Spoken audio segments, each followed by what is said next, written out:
Hello, everybody, and welcome to the Her Story Writers joint book launch. I am so excited, and of course, we just literally went live like this past second, so we'll be waiting for everybody to come on. But I just wanted to first just open in prayer. I think that's an important thing to do, especially because we're talking about people's stories and we are touching lives and we are really just delving deep into people's lived experiences. So if we can just all just bow our heads or close our eyes. If you're driving a car, please just look ahead, and then we can just open in prayer.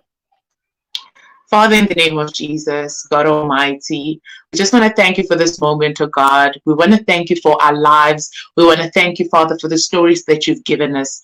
Thank you, Father, that everywhere where we find ourselves, you have taken us there. And even the places where we find ourselves there in disobedience, God, that you are able to bring us back into alignment. I pray that you would just calm our hearts, Father God, guard every heart, Father, and just protect us, Father God, from hurt and pain, even as we unpack the stories that make us who we are. But even more, Father God, I pray that people would be healed through this session and that we would really just have fun and just see and behold the beauty of who we are, made up by every single part of our lives. We honor you, Father God, even for our heritage, for where we come from, because all of it, Father God, is a blessing that you have given unto us. In Jesus' name, amen. Come on, somebody. But yeah, officially, we have started, and I am so happy to have everybody join us for this session. But I'm not going to talk too long because I'm not even the one doing the opening remarks, but one of our directors at Perfect Love Publications is. She'll introduce herself shortly and just welcome us into the session by really just touching on the her story element and touching on heritage. And as you can see, I have my dots on. That is my little sparkle and sprinkle of Happy Heritage Month to everybody and Happy Heritage Day for next week. We are so excited about culture over here at Perfect Love Publications. And we are also so excited about your personal stories. So feel free to chat with us in the comment section.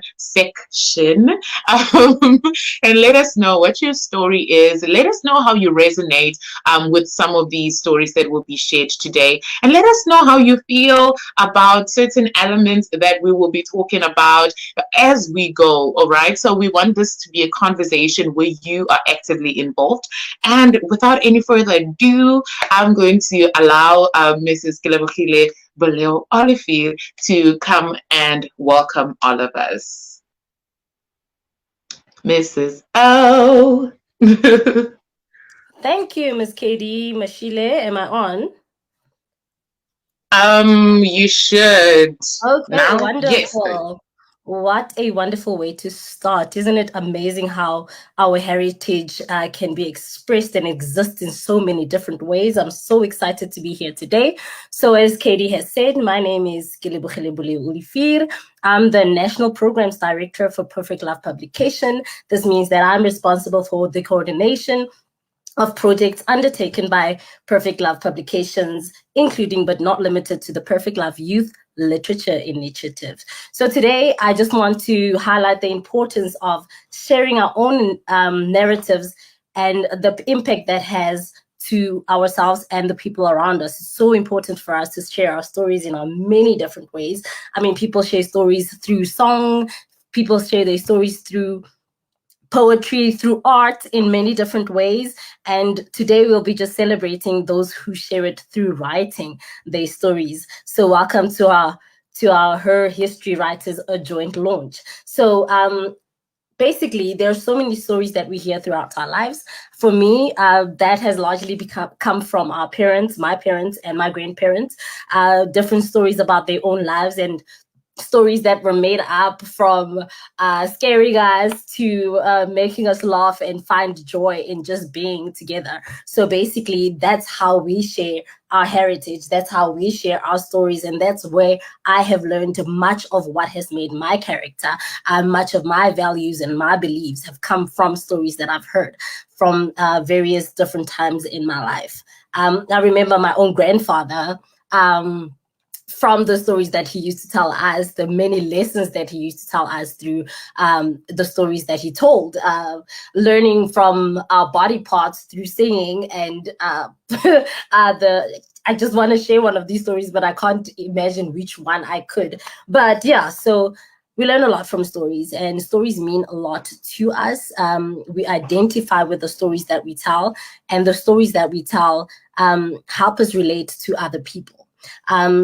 One thing that I know is that we cannot necessarily walk in each other's shoes, but we can learn from the paths that others have walked before us in their own shoes. So we do not necessarily have to mimic one another, but we can learn from one another through the stories that we tell. So besides the stories that I've heard from my mom and my grandmother and my grandfather that have made such a large impact on the way I live and make choices, I've also realized the value and really the value of the stories that I get from my own peers, how my peers have made their own decisions and have lived their own lives in their different ways, and so have I, and how telling each other those stories have made us closer to one another and live this life differently from the mistakes that we have made, and the same from the great things that we have learned from the journeys that we have. The stories I hear help me in my career. The stories that I hear help me in my parenting. They help me in building my characters. I mean, the stories that we have in the Bible itself help us in the way we walk our road or our journey in our different religions, right? And so stories mean a lot. And so it is so important for us as young African people to tell our stories, to tell the world, to tell our friends, to tell our neighbors who we are, where we come from, what it means to be us, what we identify as. And that story will not come in one way or through one path, and it will not be in one language, but it will be a story, and it will be our own story. So I'm super excited about today's launch, about the stories that we're going to be hearing about, the books that are being launched today. I'm not only excited for myself, but I'm excited for the future generations that will come and listen to these stories and be encouraged to write their own stories. I'm excited for my son and my daughter to be seeing people that look like them tell their stories so young and be inspired to tell their stories in whatever way they will choose to tell their stories in their future. So ladies and gentlemen, welcome to today's launch, and may we have a lovely time today. Thank you, Katie Mashile, for having me today. This is an honor and such a privilege to be here today. Have a lovely launch. Thank you so much, Mrs. O. I am so excited that you could come and welcome us, because I do know how important stories are to you. And we will let you go for a minute now. And yeah, I want to hear from the people who are watching and joining us. I can see quite a number of people are coming on as we're going. And I really just want to hear more from you. What are some of the childhood stories that you remember that kind of shaped your heritage? Or what are some of the cultural stories that kind of make you excited about who you are and your culture? I will share my own personal story while I am battling with the internet. Please let me know if you have any issues with hearing us or seeing us clearly, because I am seeing that there's quite like a few glitches. So please let us know so that we can make this experience very relaxing and very rewarding for you. We don't take your time lightly, and we know it's a Saturday and it's family time. So thank you so much for taking the time to be with us and celebrating heritage with us. As I was saying, my favorite story that I've ever heard that made me so excited. So my surname is Mashile. People would, I mean, every person who is not a Mashile only knows a handful of Mashiles, unless you are from somewhere where it's a very Sutu infested area. So as I was growing up, the only Mashiles I knew were my family and Lebo Mashile. So when I went to Mapulaneng, there are these caves there, and you actually get to learn about the Mashile history when you get there. They tell you how the Mashiles came to Mpumalanga, how they actually semi-founded the Vapulane culture, and really growing from just one or two families. I believe it was the Mashiles and the Mashigos, and they grew from that into the nation that Mashiles and Mashigos are today. That literally changed my life because it not only told me where I was coming from, but it actually also told me that there is significance in who I am, that there is power in who I am, and that as a Tauhadi, I am someone who should hold pride because my forefathers were pioneers. They were, shifters, shifters and shakers. And it really, really has given me so much pride in who I am, and even made me want to go learn my clan names and just kind of immerse myself in understanding Hormashilikiman. Do you understand what I mean? So let us know. I'm just going to introduce the speakers in a bit, but even before we get into their formal introductions and get into the book launches, I'm just going to bring them onto the screen, and we'll just have a little check in because these times that we live in, it's important for us to kind of check how everybody's doing and where everybody's at. So I'm going to let my speakers in, and we're going to have a conversation. I see that we have lost Miss Siva. I do hope that she will be back very soon. But while we are here, I would just like to welcome Eyetu and Ongeziwe to the joint book launch. How awesome is this? How are you guys doing? Hi, Dineo and Onge. I'm good, thank you. How are you, ladies? I know I'm good. How are you, Onge?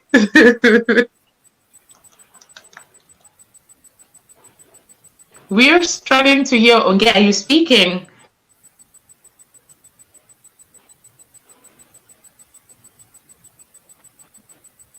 We can't hear Ongeziwe. Can you guys hear her? Because I just want to make sure I'm not the problem and thinking that there's a problem. Okay, AH is also unable to hear Onge. Nope, we cannot hear you again. Okay, I'm just going to have a mini chat with AH2 for a minute.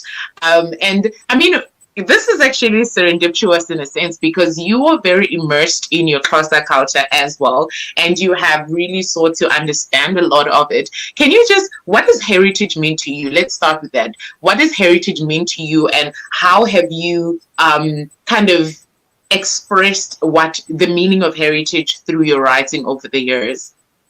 Too much of a question, but whichever way you want to tackle it. Okay. Thank you, Dineo, so much for your question. I actually like it a lot. So, what does heritage mean to me? It means that I must know myself not just as an African person, not just as a Christian, but what I'm supposed to be doing on this planet. It's a very broad question, but it really just boils down to knowing who I am as an African and as a Christian person. What am I doing Yeah. about heritage? If I phrased your question correctly, I'm also learning about my culture. I mean, I just heard the other day that Amayiha, which is my clan, were actually royalty at some point. So I was very surprised to find that out because all my life I was told that we are commoners. So just hearing that we have a royal background is very interesting, and it's something that I'm going to find out. But yeah, and I'm also just, as I said, I'm learning and I'm writing and just trying to immerse myself in the culture. I like that. Let's try Onge again. Can we hear you now? Say something. Can you hear us? We still cannot hear. Oh Lord. Still nothing from Onge. Um, I can see what you're saying, but I cannot hear. I don't know. I think we will just try to get to or get back. I don't know if Miss Iba is back yet, but we'll try and get both of you guys back. In the meantime, I will introduce our speakers to everybody. And yeah, and I just really, I get excited when I have to speak about these ladies. And if you know me and you've been following me, you will see that I really hype them up. But it's not even just from a sense of, oh, I'm your publisher, I have to say nice things about you, but it is because I have walked a journey with each one of them, and I have gotten to know who they are and gotten to know their stories. And for me, that's one of the most important things to get from a book launch, to kind of understand, who is this person that's writing to me? What do they go through? How do they think? What are their thought processes? And from that, kind of be able to understand where they're coming from, understand who they are as a speaker or as a writer. Do you understand? Like, the most beautiful thing for me is to read a book and hear the voice of the author. It's one of the most incredible experiences that I can ever say that I enjoy. So yes, I am a nerd, but yes, books do make me excited. But first up, I want to introduce to you Ueyetu Mfazwe. I want to first tell you how Eti and I met. We actually met at a mutual friend's party, and from the first day that I met her, she told me that she was a poet who wanted to write a book.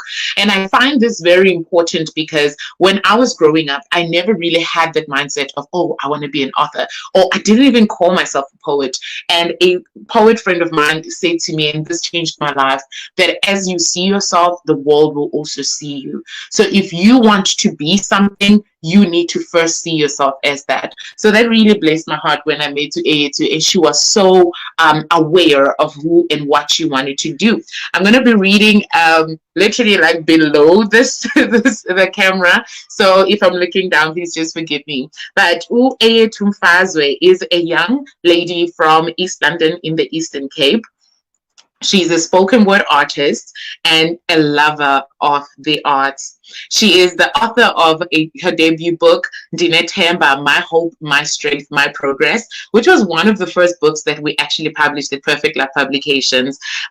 She loves writing, and she began writing at the age of 11. Can you imagine? And when she says that from there, she actually tried various hobbies, but writing was something that stuck with her. She started reciting in grade 8, which is about 14 years old, and also started speaking at the I Stayed Forward public speaking platform in various categories like original verse, and started reciting poetry there as well. And to date, she is still a poet and she's still a writer. And today we are celebrating 2 of her new books. One titled Pursuing Christ-Like Character, which is a 52-week. I know people will read it in 52 days because you cannot put it down, but it is a 52-week devotional book. And the other is Fapaneng, They Dance Differently, which is a poetry anthology that we'll delve deeper into as we go, but it is one that speaks of life in the metaphor of dance. So I'm super excited for you to hear more about it from her and really just learn more about her writing process and who she is as a writer. And as if that's not enough of a mouthful, now I'd like to introduce Ongeziwe Chaka, another author who told me about writing in one of our first conversations. But Onge and I go way back. I know it's so funny that I'm saying Onge and I go way back because I've known all the other authors longer than I've known Onge. But if you know her, she's a ball of sunshine. She walks into the room and you feel her. But if you don't know her, she walks into the room and she's quiet, which is ironic because we couldn't hear her speaking just now. But she'll walk into the room and she'll be quiet. But if you know her, you actually just get to glean more from her energy. And I'm excited for you guys to get to know her so that you can actually hear her thoughts when you're reading her book. But before I get too carried away, she is my closest Zulu speaking friend from the Eastern Cape, but grew up in KZN. She's 24 years old. She wanted us to say that. It's really not me. She wanted us to say that. She's a 24-year-old BA graduate, majoring in sociology and English. You know a person's smart if they have to major in English, because wow, like, why? I'm just joking. I'm just kidding. This is what happens when you talk about your friends on a professional platform. You know what? Calm down. So she studied at the University of Zululand in KZN, and she was born in a small town called Umzimkulu, and later moved to Pietermaritzburg. Pietermaritzburg, guys, correct this is. In grade 2, that's when she moved there, and until 2014 she lived there. When she graduated high school, she is a lot of amazing things, but one of the things that I'm super excited about is that she's the debut author of Good Girl Gone Bold. Talk about titles. This is a self-help book that really is there to assist young people or women in general to kind of own up to their stories, be humble without being timid. And I'm so excited for her to share that with us. She's an M&E consultant as well. She runs her own M&E consultancy. And yeah, she says that in the future, she plans to mentor young girls and hopefully be able to overcome her public speaking phobia. If you were with us for the conversation, I just want y'all to tell her that she is an amazing speaker. Like, tell us in the comments, like, just so that she can see this, because sis showed up last week, 2 weeks ago, a few weeks ago. If you were not part of that conversation, please go to the Perfect Love YouTube channel, or right here on Facebook where you're watching this. Just scroll down on our videos and you will see the Her Story Writers conversation that we had. And this is the second part of the HERstory Writers event series. I'm so excited to tell you about this, the third one, the third and final one, but we'll get to that a bit later on. So, everybody. Yay! And so next, I would like to introduce Miss Sibabatso Tulo. This is another girl that I will say I go way back with. But when I speak about role models among us, I am talking about the Sibabatso Tulos of our generation. Because, oh, hello! Sorry. Awonke just reminded me in the comments that Ongeziwe is a law student. Okay? Talk about snatching everything and taking up space. Okay, how can I leave that out? My apologies. I'm really sorry if I'm loud, you guys. I'm just excited. I'm just so excited for this, like you have no idea. But if you can bear with me, I'll finish these introductions in a minute, and then we will just get into what you are here for. Because you're not here to hear about my friendship with these authors. You are here to hear about their stories. And the story of Sibabatso Tulo is that I really believe she's one of the role models among us. And her latest book, Dear Black Parents, Dear Black Parents, a letter from a child's teacher, really is a sign or a testament to what role model she is to us. But before I get carried away, her bio reads. Sibabatso is an agricultural sciences teacher. She's a poet, a writer, and a speaker. She describes herself as a womanist, and that it informs all of the projects that she involves herself in. Miss Siba, as she is more affectionately known, is a passionate woman who is passionate about women and building relationships that create safe spaces for people to share their stories. And this has led her into a career in podcasting and entrepreneurship. She's the founder of Healed and Loved, which is a women-only, I want to call it a networking project, but it is really a place where women come together to share their stories and really just share in love and healing. And she is also the founder of I Am Proud, which is an NPO that seeks to empower the girl child. Moreover, she's the published author of a collection of short personal stories and poetry titled Reflections Through My Glasses, What the Heart Sees. And she has recently published, like I said, Dear Black Parents, a letter from your child's teacher. She is also the founder of a video and audio podcast called Conversations, which is available on Instagram and all major podcast streaming platforms. I really, really, really, really am excited for you guys to just really meet these young women. I'm excited for you to hear more about their stories. But this one story, guys, like, this is the last introduction, I promise. But I want to tell y'all that when I hear the phrase, it is important for us to write our own stories, I think about Uxabiso Chabalala Makala. Because when I first, literally, and I'm not exaggerating. Yes, I see you, Jubilee, in the comments. You keep them coming, sis. Like, everybody, let's have this conversation together. I cannot be excited by myself. She says it's a super exciting time. I feel it too. Yes. Yeah, man. What lineup you have there, sis? Could you know much? You're like, thank y'all. These authors are quite inspirational and inspiring. But as I was saying, when I first, and I'm not exaggerating, like, if you know me, you know that I don't lie on purpose. So I'm really not going to sit here and lie to you on Saturday afternoon when you could be at the beach. I mean, the sun is out. But when I first read literally the first line of Uxabiso's book, I'm going to get it because I have it on my shelf there. And I'm going to read that line for you sometime during this launch. I first read that and I was like, what? I literally felt like we have to, never mind we have to publish, but I have to meet this woman. I have to speak to her.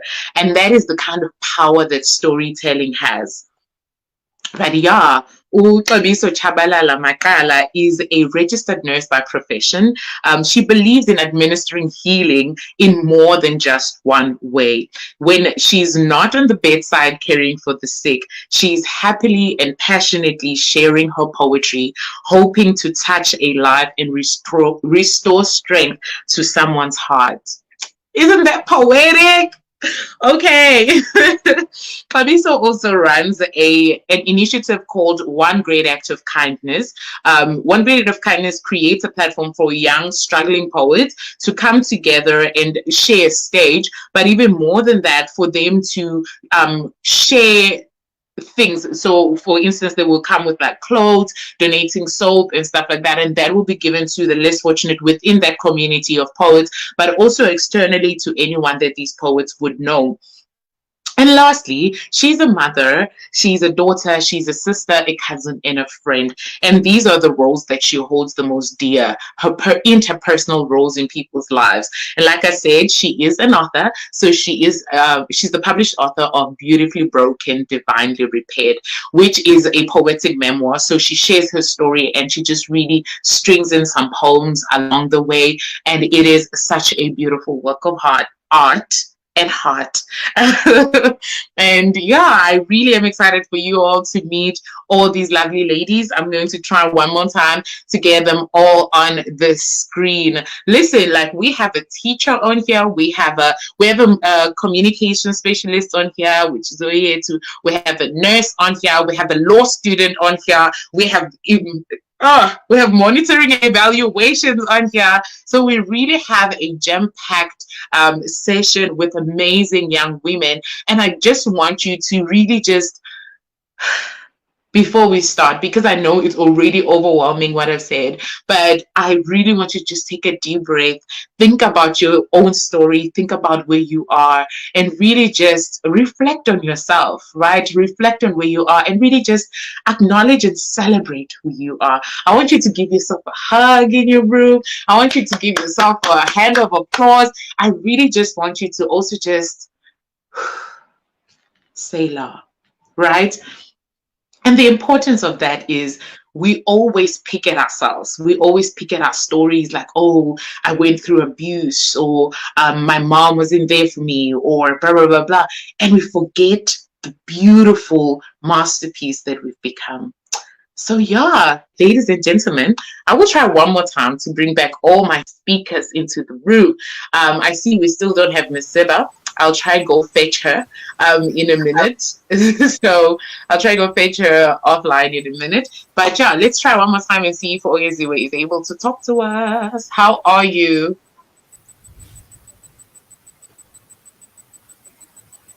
Oh, no. We still can't hear you.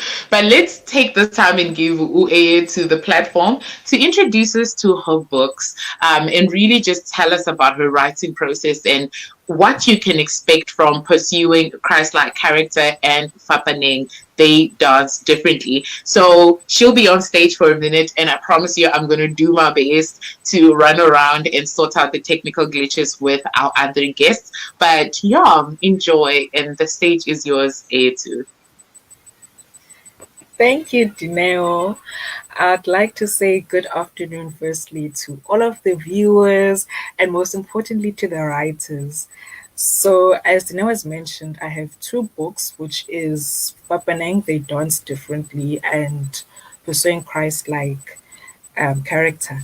So, I'm first going to start off by reading a poem from Papaneng.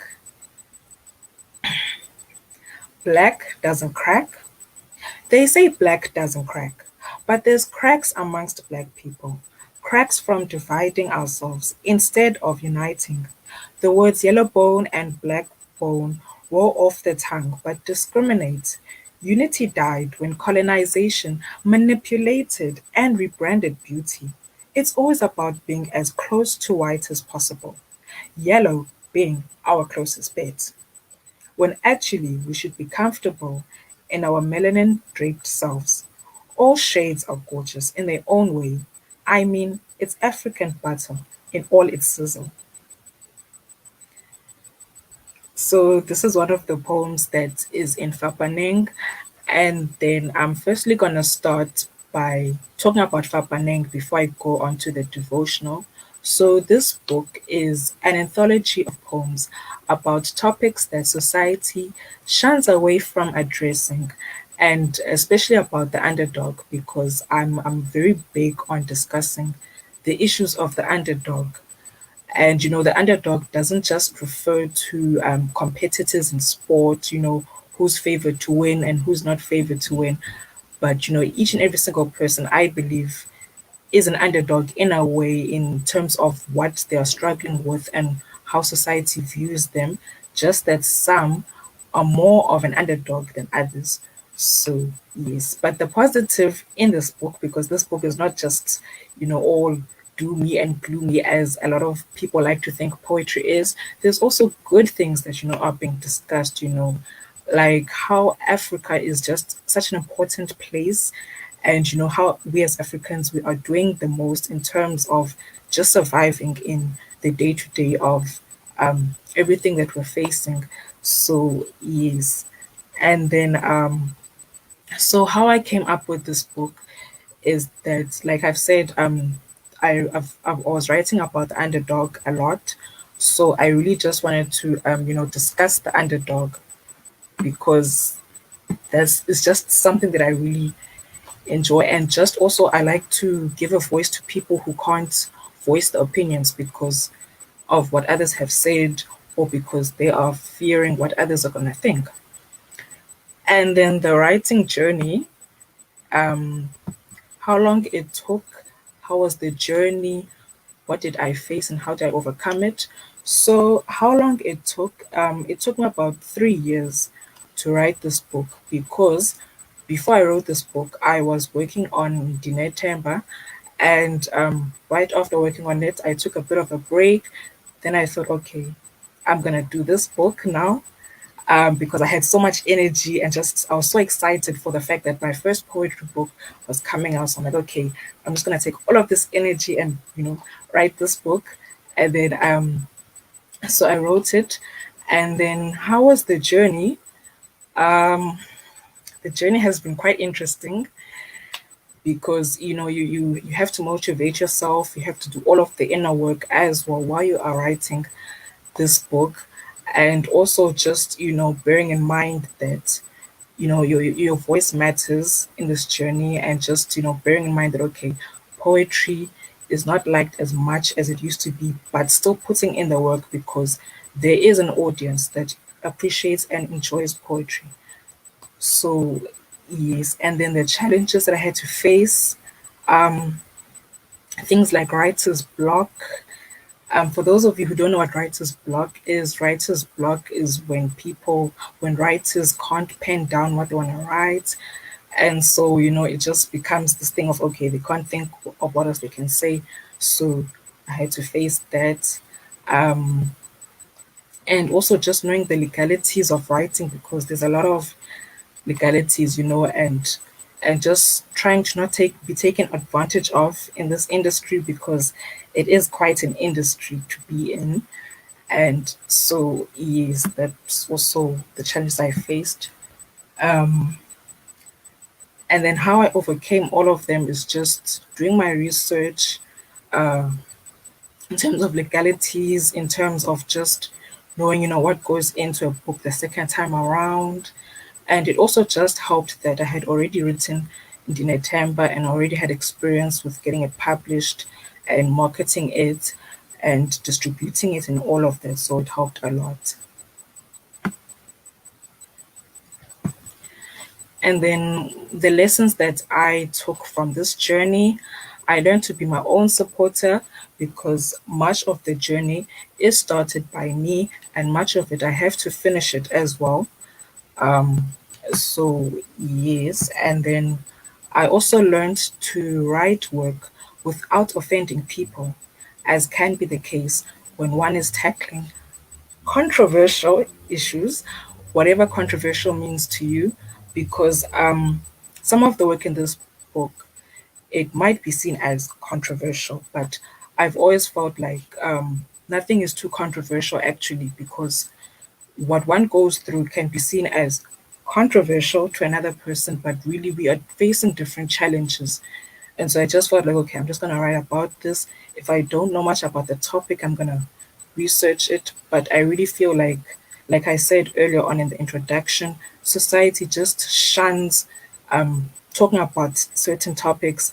So I feel like, there's no topic too controversial. So yes. And then this book, who it's for, um, this book, like I said, can be for the underdog, but also just for people to also be informed about what's happening around them. I would love for the international audience to actually read this book because there are so many misconceptions about Africa, about Africans, our way of life. So I would just love for them to read this book so that they can be informed.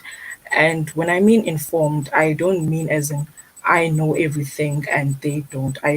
I'm coming from a humble place of just let me inform them in a polite and respectful way because at the end of the day, we're all humans and we all have preconceived ideas and misinterpretations of other people. So it's also important to inform people in a respectful manner. And then the advice that I have for people who want to write poetry, I would advise people to write what they like, but most importantly, what they know, because it's easy for us to try and write something that we don't know, but the reader will know that, okay, this person is not being authentic. They're just writing about whatever just to appeal to what's trending and so forth. So, yes, that is. Um, oh, another thing, it's also important just to know the difference between written content, how to write for a book, and then for spoken word. Spoken word is just another topic for another day, so it's just important to know the difference because the formatting is different, the language tends to be different as well. So yes, and then I'm gonna be going to the devotional. I hope that wasn't a mouthful, but yes, I'm gonna be going straight to the devotional, which is called Pursuing Christ Like Character. And it's a 52-week book, but you can read it in 52 days, like Dineo said. And then just please bear with me as I find something from the devotional that's gonna uplift you.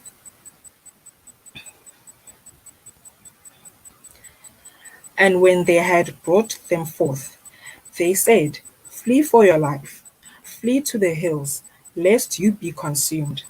But Lot's wife behind him looked back, and she became a pillar of salt.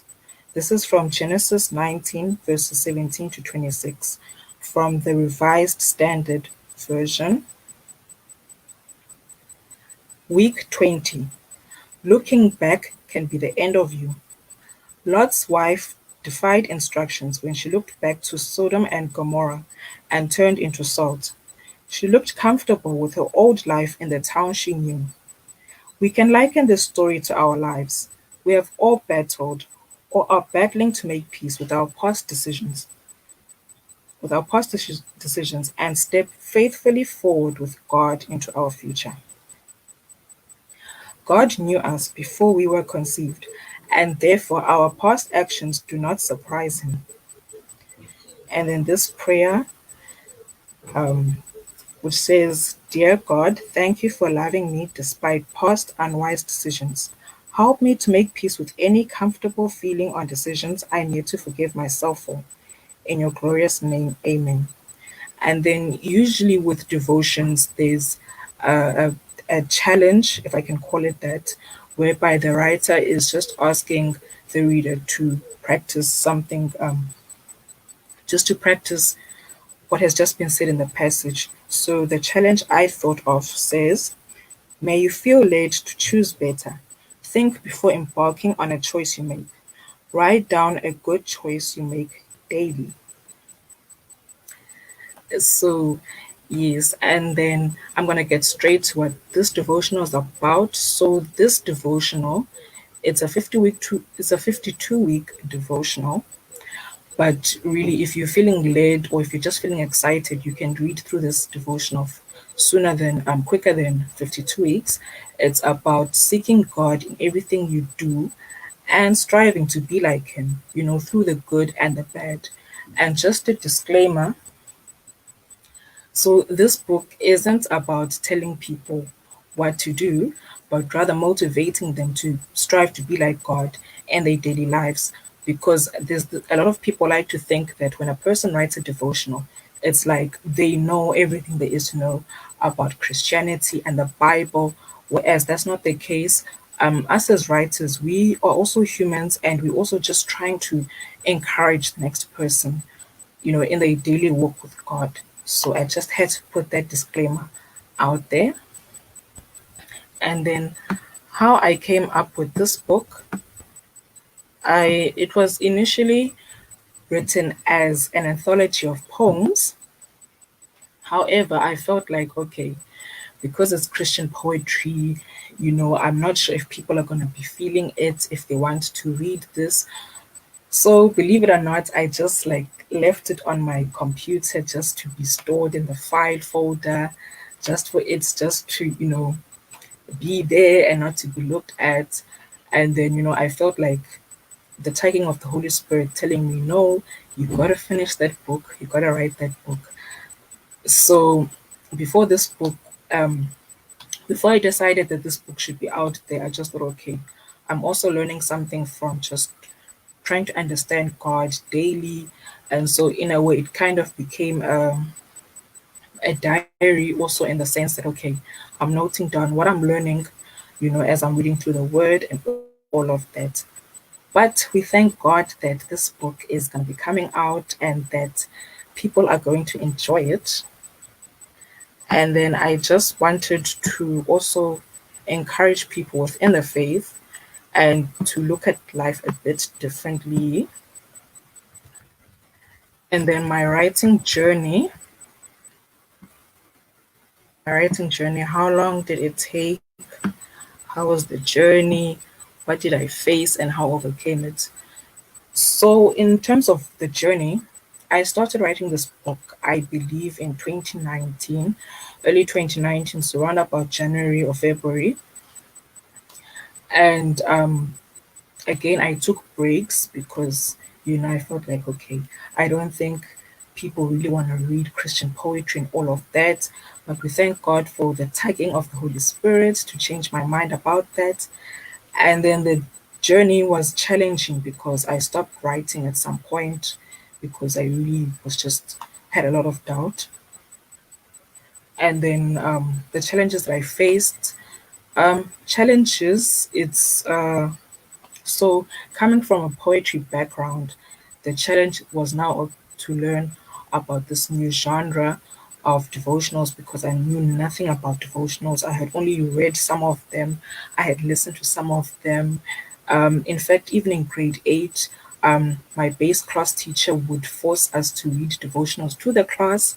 I don't recall reading a single devotional that year, but I'm actually grateful for that because that planted a seed to what has now happened today. So, in as much as I haven't, in as much as I didn't read a devotional back then, but it has now transpired to now me having written a devotion. So it's interesting how God works in that sense. Um, as I said, I'm new to the genre, so I had to do a lot of research. I had to let God write this book because that's the most important part of it is allowing God to write the book because it's not what the author can do, but it's what God is trying to say to the reader. And then, so the challenges, I overcame them by researching, reading, writing, allowing God, and then the lessons that I learned from this journey, I learned to trust God because, as I said, it's not about what the writer can do, it's what God is trying to say to people. Because, yes, He has given writers the ability to write, but He is the co author, He is the one whose work has to reflect through this book. His message is the message that needs to be sent out to the writers and to the readers. So it's not enough just to be able to write, but God's message needs to come through because it's very easy for any writer to interpret a passage or a topic anyhow and write from their standpoint of view. But when God is involved, especially in a spiritual book, then you are actually learning what God is trying to say through you. And then I just also learned to be patient because as writers, we want to write stuff and we want it to come like now, whereas God will be answering me like maybe a day or two later, or even like weeks later to say that no, this is what the passage really means. Now just write it this way. This is what the scripture really means because it's easy as humans to interpret the scripture anyhow and to misinterpret it, which happens a lot. So I had to learn just to trust on God. And then, so as I said, this is a spiritual book. So my intention with it would be mostly for Christians to get to know this book and get to enjoy this book. I see this book as being very fun. Um, it's so fun that I believe that even non-Christians could actually read this book and be like, "Oh wow, okay, we're learning about God in this way," and just to see that the God that they think is God is really just an awesome, awesome God. So yes, and then but this book is for all kinds of Christians. I believe it's for newbies, for the backslidden, for those who've known God since they grew up in the church when they were younger. I believe it's for those who have been in the faith for 5 years, 15 years, for the matured, for the preachers, the pastors. So, it's for everyone. And then, you know, um, I believe that people will just understand scripture better and yeah, just better because sometimes we go to church and then we think we understand. When we get home, we're like, so what did the pastor talk about really? Like, what did he really talk about? And you try to ask other people, but when you read a devotional and then you see the author break it down, thanks to the help of God, they break down the verse and like, oh, okay, it's really actually not as complicated as you thought, and you just get a better understanding. So yes. So for people who just want to write devotionals, I just suggest you go for it because it's really interesting.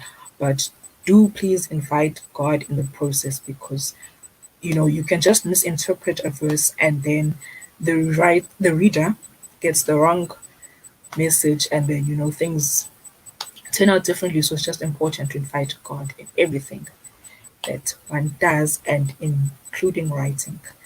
So that is it from me. Over to you, Dineo. Oh, thank you so much, Aisha. That was so beautiful. And I just have to say that it is so beautiful to see you evolve as well. Like, wow, congratulations. Thank you. Congratulations. If you have any questions to the people who are joining us, people are just joining us now, welcome. You've missed out on the very first launch of the first two books, which are by AIDS and Faza, but fret not, you can always watch this later right here or on our YouTube page. But I am so excited to hear you talk about these books. I think one of the things that I was saying this to a friend, that one of the downsides of being a publisher is that you see the evolution of the book. You kind of become familiar with the book in a sense, you kind of lose the wonder. And it's so wonderful to hear that you still see the wonder, you still see the excitement. And I just want to, my personal question to you is, how important are titles to you? Because that's one of the things that I can remember from our journey with these two books, that we were working quite dependent on God, but also quite like thinking around what are these books supposed to be called. With Fapaneng, it was like instant, but with the devotional, it was more of like a discovering journey with God. So I just want to hear from you. What would you say? What's the process that you follow when picking titles, and what advice would you give to someone who's like, I have a great manuscript, but I don't really know what to call it? Thank you, Dineo, for your question. It's a very good question. So the process I follow when trying to pick a title is that sometimes I just read through the work and see, okay, what is the dominant, if I can call it that, idea that happens in each and every single poem or devotion or whatever the story is, and then I try to pick a title from what I'm seeing that is in a lot of what is spoken a lot in the content. Sometimes I just try to even sometimes, oh, okay, you're back. So sometimes I even try to um listen to what other people are thinking, and it also just helps to write down the first thoughts that I have when it comes to naming a title, because it could just be any random thought, but somewhere, somehow, it can correlate to what the work is about. And I also pray to God, for the title, because that helps a lot too. Yeah, sure. I'm very excited for people to get these books. So if you want to buy AET's books, I'm going to actually put a comment down below. You can now go order them. I really, really wanted us to have the books ready and like here for you guys to see them today. But if you're following us, they're literally all over our social media. You can also just check out on this page where you are now. You can check out how beautiful the covers look, and it's really just such a beautiful testimony when you see the other side of the book. So the books are ready to be ordered, and I'll drop the link in the comment section. And yeah, go click on the link, order your book. We will be having exciting promotions for people who buy both of Aet's books at the same time. So go order them right now, and you may just be lucky. You may just get a weekend special, nyana, because you ordered during the launch weekend. So yeah, I'm so happy for you, Ayetu, and it's such a pleasure for me to see you evolve as a writer, as a speaker, as an artist, and really just grow as a person as well, and how that can be seen through your work. And I'm so grateful that you have trusted us with your art, from your very first book to these two. And I think I have Dinatemba somewhere here. I have it, but it's over there. So I'm going to show it to the people in a minute. And we will reopen orders for those books as well. But we don't want to bombard you. So we want you to buy these books that we're launching first. And then, yeah, like if you want a copy of Ndina Temba, by the way, you can just hit to up, I believe. We do have stock of that. But yeah, That's all from me for now regarding 80s books. If you have any questions, like I said, please feel free to drop them in the chat. We will come back and we'll have a Q&A with all the authors. I am I'm so anxious to see if we can get Ogeziwe back on the stream and see if we able to hear her so that she can present her book to us. Ogeziwe. Hi, can you hear me now? Yes! We can hear you. Sorry, everybody who's on earphones. Wow, go ahead. Hi, how are you? Finally. I'm great. Thanks. How are you? I'm okay now. I was panicking. Oh my god. Hey, must be see. So Okay. I'm gonna ask you the question that I asked AT in the beginning. So you are a Zulu speaking Xhosa person, which is heritagically confusing. So how do you define your God. culture and your heritage? I don't know much about my culture, but I am Xhosa. It's just I grew up in KZN and I'm more comfortable with the Zulu side of me. But really, I know more about my Xhosa culture, more about my Xhosa rituals, more about everything Xhosa because I come from a family. So it's just that I'm more, with Zulu people all the time because I'm never home. So yeah, I don't know what to say, but it's kind of complicated situation because I literally live in KZN right now. Mm. Yes. Yeah, and I'm smiling because the comments are welcoming your voice. We're also happy. Oh, okay. I don't know. Oh, Uti KD, you're so happy today. Love it. No, like seriously, the other week when we had the conversation, I was literally like sitting and I was like, oh my gosh, I'm really doing this out of faith. So I'm so glad I am well. I'm so glad I'm alive. And I'm so glad we're finally launching these books. So I'm really, really happy. I won't get, oh my gosh. But yeah, I'm not going to take up much of your time, Onge. I'll give you the stage to tell us how us good girls can become bold. So, yeah, the stage is yours. He. Alright. So basically this book, Good Girl Gone Bold, is about all things self. It's about developing yourself. It's about being aware of who you are. Self-care to become a better version of yourself. It's for somebody who's ready to just be the driver of their own lives, who's ready to sick and tired of being sick and tired all the time, who's tired of being dependent on other people for things like happiness and peace, and basically just somebody who's ready to put themselves first. Um, how long it took me to write this book? It was very weird because it didn't take me that long. I think I started it on the 21 days of lockdown. Yeah, I literally started writing it that first day when the president closed down the country. I was so depressed because I was supposed to go to Cape Town for an interview, and the country shut down. And I was like, oh my God! I wrote the book during those pressing times, and it was very easy to write it. It didn't take much of effort because it felt like I was talking to a friend. The way I was writing the book, it felt like I was having a conversation with a friend, and it didn't really take me much to write, and it was only 10 chapters. So I finished within the 21 days of lockdown. How did the journey feel writing the book? It was so exciting for me because I didn't know that I was actually going to write an entire book. Even though it started as me just writing about how I would like everyone, especially women, to just live their lives by putting themselves first and stuff like that. But it felt like having a conversation. It felt like I was talking to a neighbor or something like that. So it was very fulfilling. It was a very fulfilling journey. It was also very exciting when I was looking at my laptop and I'm like, oh my God, I finished this book. I was so excited.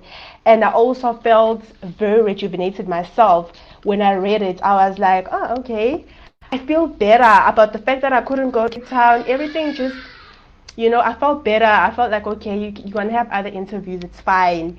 So it was a very exciting journey for me. Challenges. Okay, it's a self-help guide.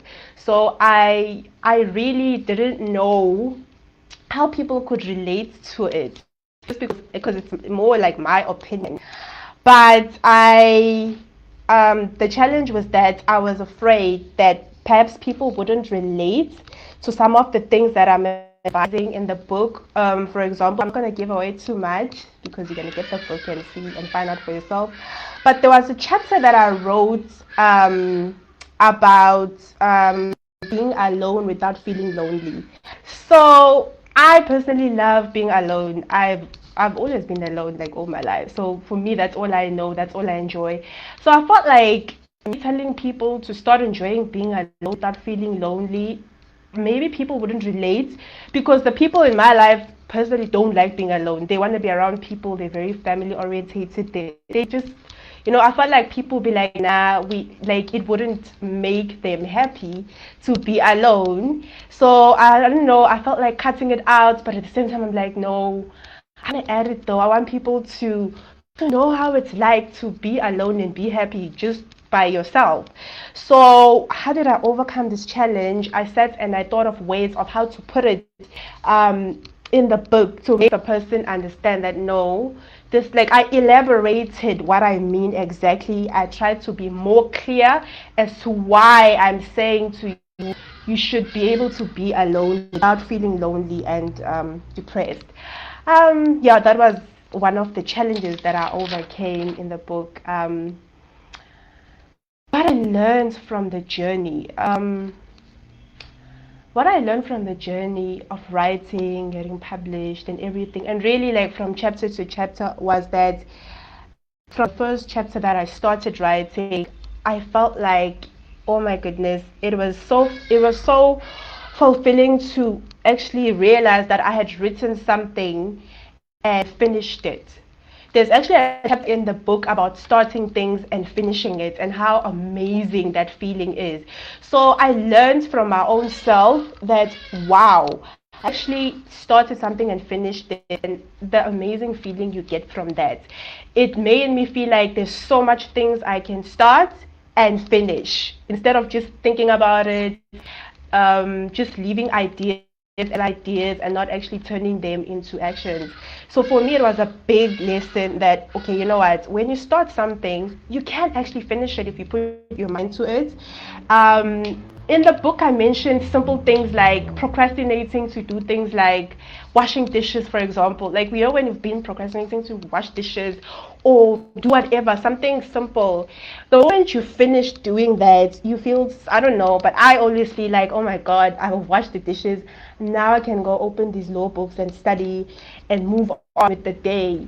So I learned things like that about writing this book, from the starting to the end. And I also learned that the words have so much power to change and influence, because my own words that are in the book, sometimes I'm like, did I say that? Because I feel like, oh my God, like sometimes when I feel like, okay, I'm feeling a bit, because I live alone, I'm like, okay, I'm feeling a bit lonely now, I actually go to my book and I feel like, nah, you don't need to go, you don't need a person. Try to find whatever you need from the outside world within yourself, and it works. So I learned that words have the power to influence and change your perspective if you put them to use. And also, most importantly, through this journey, I learned that, you know what, if you believe in yourself, you can actually go very far. Because I have a very low self-esteem, and I really, like, I struggle with believing in myself. I struggle with confidence. So during this writing journey, I actually started feeling a bit, more eased up, more confident, started believing in myself more. And it was great. It was an amazing feeling. And lastly, who is this book for? Who did I write it for? So most people who know me, I'm a feminist. I'm all things women. I'm always defending women, even when I shouldn't. But when I wrote this book, when I finished writing it, I realized that, you know what, this book isn't actually just for women. It's for anybody who's, like I said, who wants to be the better version of himself, who wants to start being more self-aware, learn about yourself. There's things that you need to unlearn and relearn about yourself, how to develop yourself, how to just be an individual and stop looking for answers from the outside world, but start looking for answers within yourself. And to actually like make you realize how much power you have as an individual. So it's not just a book for women or a certain demographic, even though when I didn't, like I said, in the interview 2 weeks ago, I was writing it for myself, and I'm a black 24-year-old. I'm actually 25.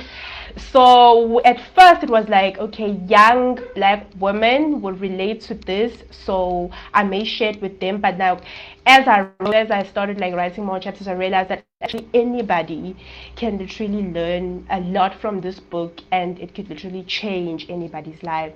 So there's no like specific gender or anything of that sort. But yeah, young people are usually the kind of people who are ready to take on the next level into changing their lives, into becoming better every day, especially now with everything happening in the country. Everybody's just trying to hustle. Everyone's trying to look for inspiration from everywhere they can. So I think that if you are that person who's like, you know what, I just want to take care of myself, I want to take care of my mental health, I want to take care of I want to fulfill my goals, achieve my goals, I want to do the best I can to become better every day, then this book is for you. And also, if you feel like you are ready to take responsibility for the things that you have, done, or you just want to change for the better, basically, for yourself, because it's all things self. You will see when you read chapter to chapter, it's all about you, literally about you. And so if you're that person, you feel like, you know what, I want to take care of me, I'll suffer anymore, you just like, you know what, I want to take care of myself now, then this book is definitely for you. And it's not very long. It won't take you long to read. You can finish it in a day. You can finish it sitting on the toilet, really. It's only 10 chapters, and I think it's a great read for absolutely anybody. So yeah, Good Girls. The title says Good Girls Gone Bold. It's because I'm a girl who I feel like I'm a bit bolder than I was before. So that's where the title comes from. But it's a metaphor as well. It's not to necessarily say the book is for only good girls. Okay, the introduction you will see, it speaks about the author herself, but it's not about, it's a metaphor. It's not for good girls only. It's for everyone. Yeah, I even said in the book, bad girls, people who've been put in boxes, every single person. The book is actually, the title Good Girls is actually a metaphor for whatever box you've been put in, whatever label you've been put in, you are a good girl in terms of the book. So when you read the book, you're going to be reading it in terms of yourself through my words, obviously. So don't be like confused by good girl and what, you don't have to be, it's a metaphor for a lot of things actually. But I'm not going to give away too much, because as you read the book, you're going to see for yourself what the book actually is trying to say, and you understand the title better. So I really do hope that people can learn a lot from this book and grow from this book and use it to their advantage, because it will help. Thank you very much.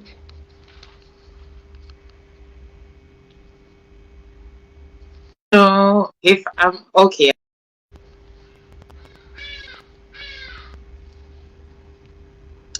And then she was back. Thank you so much, Nge, for that. I am especially happy to know that the good girl is just a metaphor for whatever box you've been put in. Black girls, black boys, white girl, whatever it is that you've been labeled as, you can become bold in your shoes. And I think that's a beautiful sentiment. And I also just want to comment on something you said, that I was writing about my story and I was wondering would people relate. I have found the most authentic and relatable stories are the stories that people write about themselves. So well done, congratulations. And I'm personally very proud of you for being bold enough to saying my truth matters, even if it's just for me, even if I'm just writing this book for myself or another person that will read it and feel inspired. My truth matters.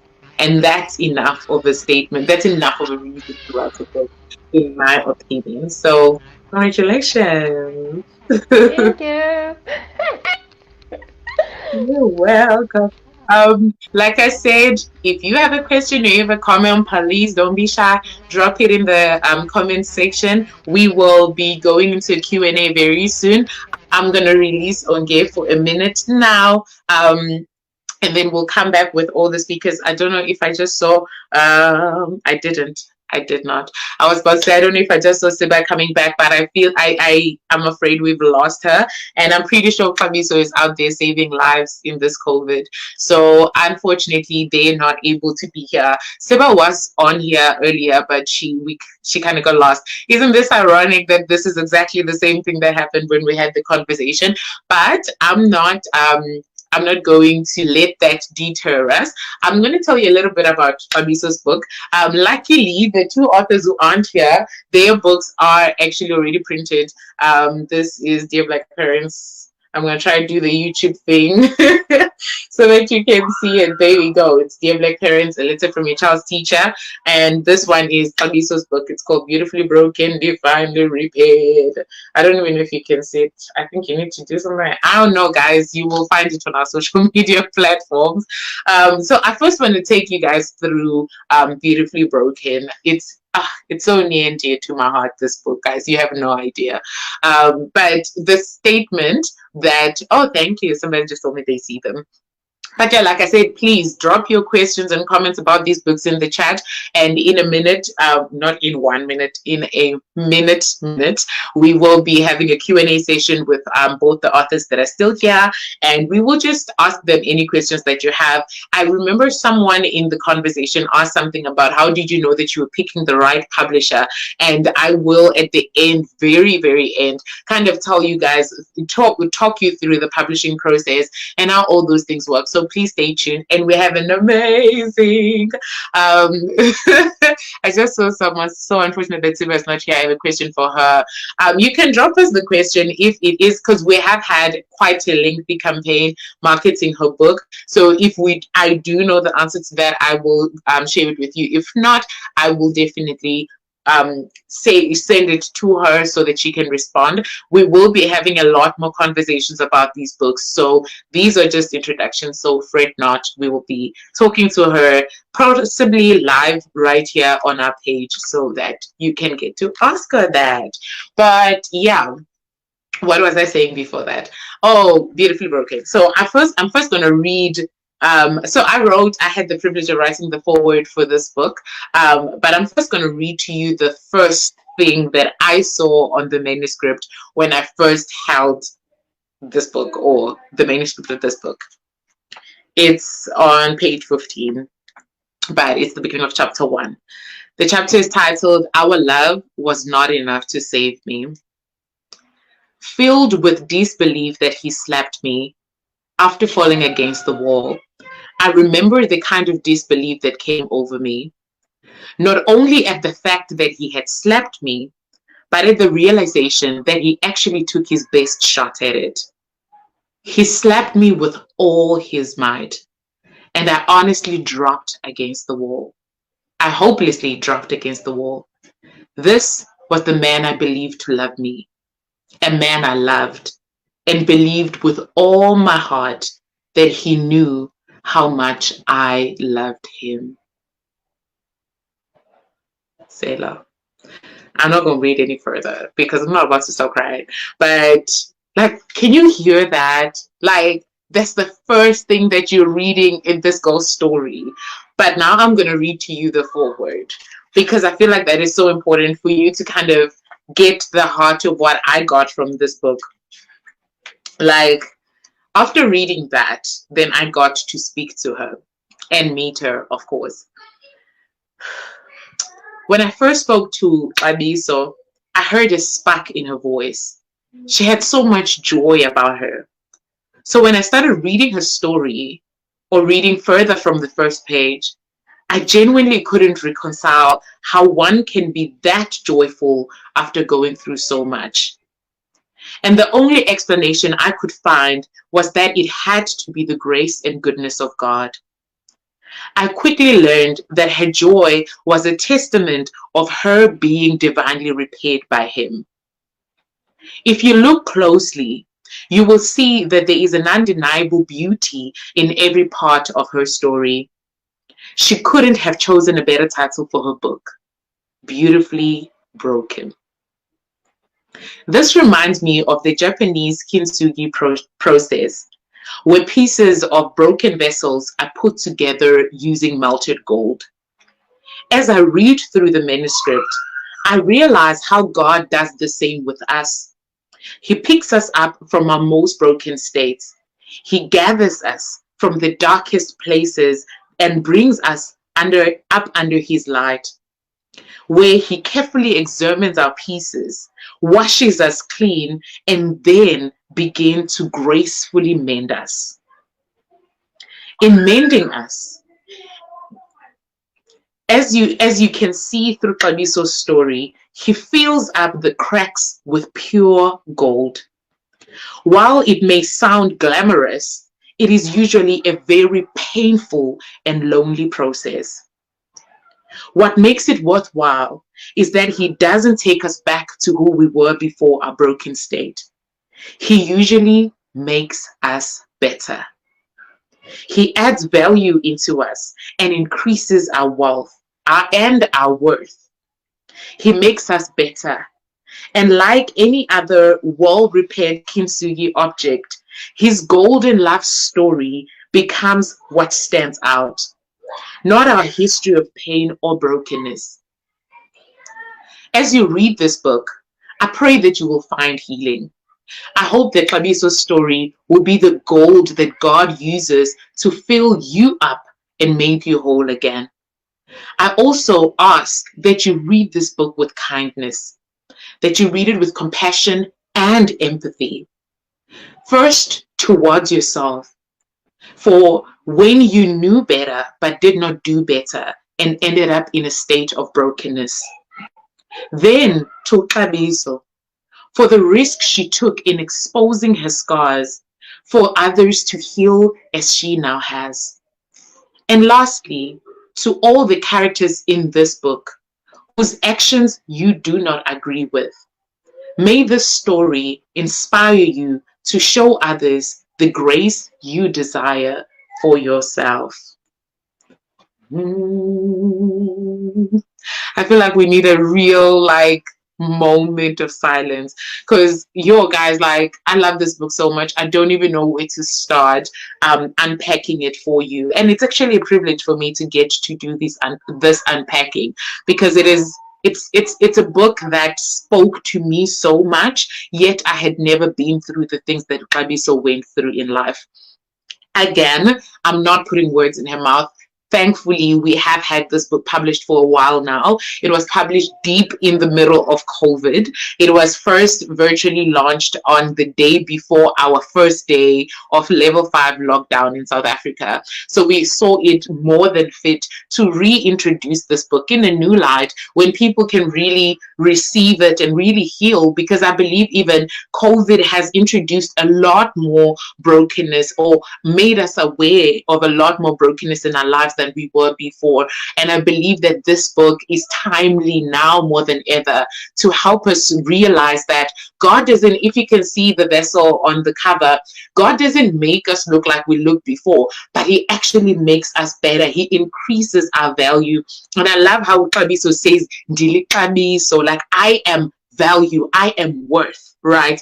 And this really says, but I am worth. I am that which I am better because God has healed me. And of course, I don't want to be preaching the ministry that, oh, be broken so that God can heal you so that you can be better. I don't think that that's what this book is about. This book is about saying, where are you right now? Where do you find yourself? In what kind of state are you? Wherever you are, God can make you better. It's not saying God will take you into situations just so that He can make you better. God will use wherever you actually already are to make you better. So, not to sell the story too much, I'm going to read the excerpt about the book at the back of the book. And I'm just going to leave it at that because I really want you to buy this book if you hadn't already.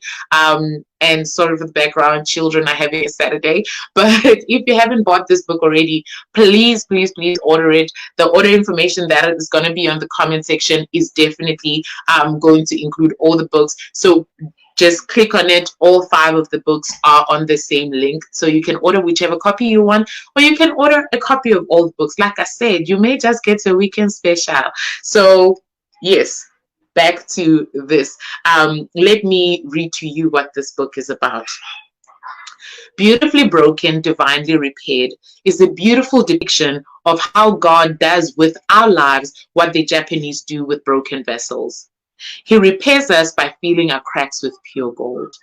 This book shows us how He picks us up and He makes us better, just like I said in the foreword.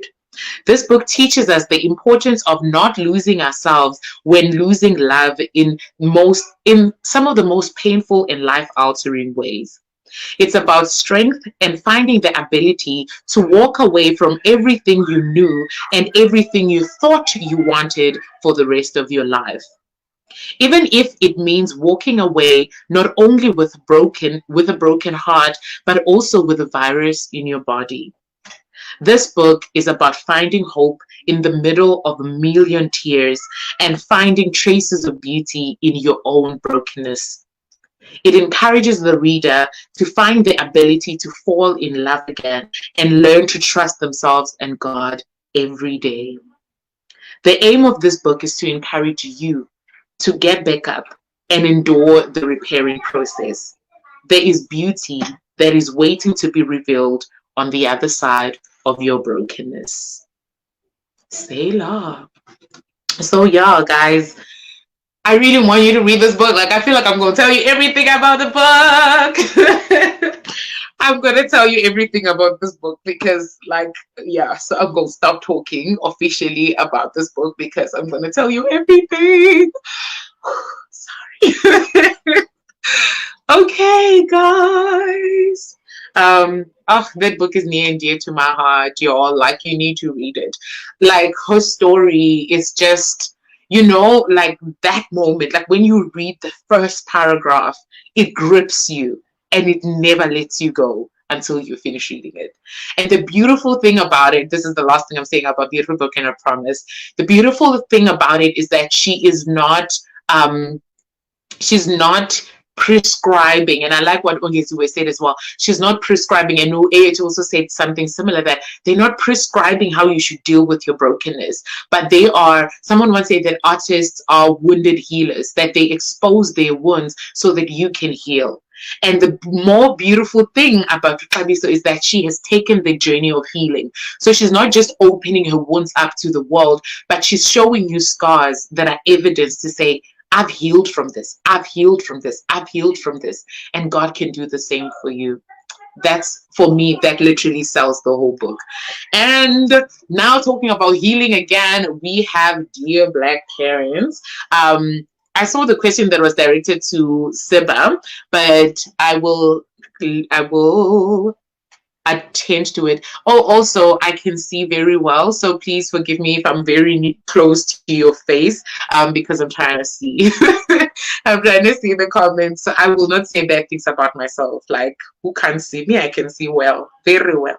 So she said she wanted to ask her what made her but write the book about parenting, yet she's not a parent herself.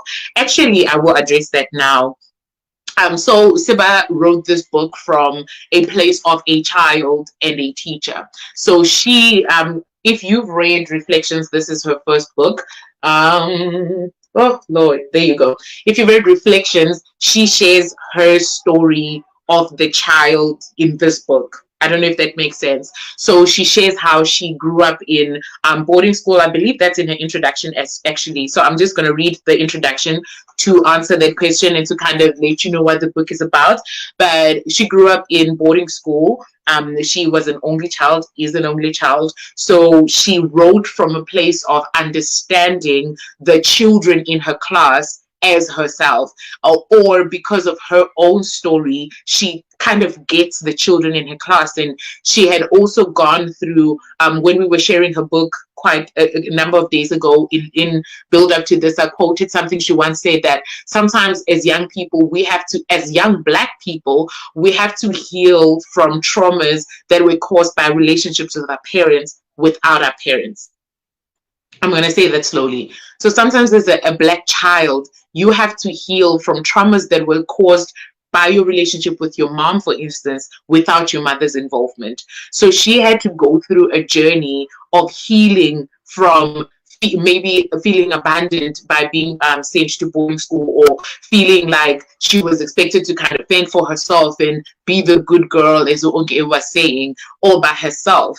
And from that place, she then learned certain traits, and she learned certain I don't want to say coping tools. She built certain tools that she thought, oh wow, what I went through as a child, or how I perceived my parents as a child, is exactly how these children in my classroom are perceiving their parents, and it's exactly how they are going through life. It's exactly how they are, not exactly in a sense, but it's similar to how I went through life. So from that place, because now we are the parents of the children in the class, she was saying through this book, dear Black parents, here is a letter from your child's teacher, who not only understands where you're coming from, but also understands how your child is perceiving what you do and what you say. I hope that answers the question. But she has had quite a number of conversations on this. So you can also just go on her Instagram.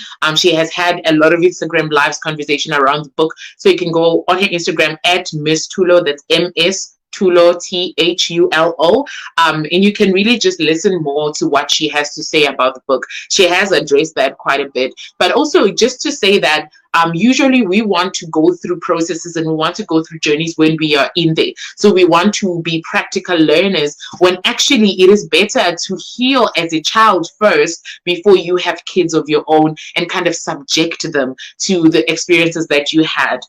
And honestly, as educated as we are, as smart as we are, we don't really get our parents fully. We don't always see our parents. This is me, by the way. We don't always see our parents as individuals. I think for me, what healed me in my relationship with my mom, for instance, was sitting and looking like at her from the outside, and not as my mom, but looking at her as a human being, and looking at her life experiences. Gosh, if I went through half of the things my mom and my grandmother went through, I wouldn't even be decent. Like, never mind a great woman, a great mom, a great grandmother. I wouldn't even be a decent human being, because I don't know if I have the tools to carry all the weights that they've carried. So I believe that's also another thing about this book, to say, heal, find healing, but also understand the humanity of yourself as a parent, right? See yourself as a parent, as human, but also the child that's reading the book, see your parents as human. And when you come on that level ground of humanity, that's why that's another thing that I absolutely love about Kabiso's story, is that her story puts everyone on the ground of humanity. It puts people, it makes you realize, and that's the common thread, actually. That's what literature does. That's what the devotional that Ueyetu wrote does. That's what Good Gogombo does. It says, as a person, level yourself. I am human. I've gone through these things. I have these struggles, but there's a future. There's a better, right? There's a better on the other side of where I am. How do we get there? And that's where we find this book.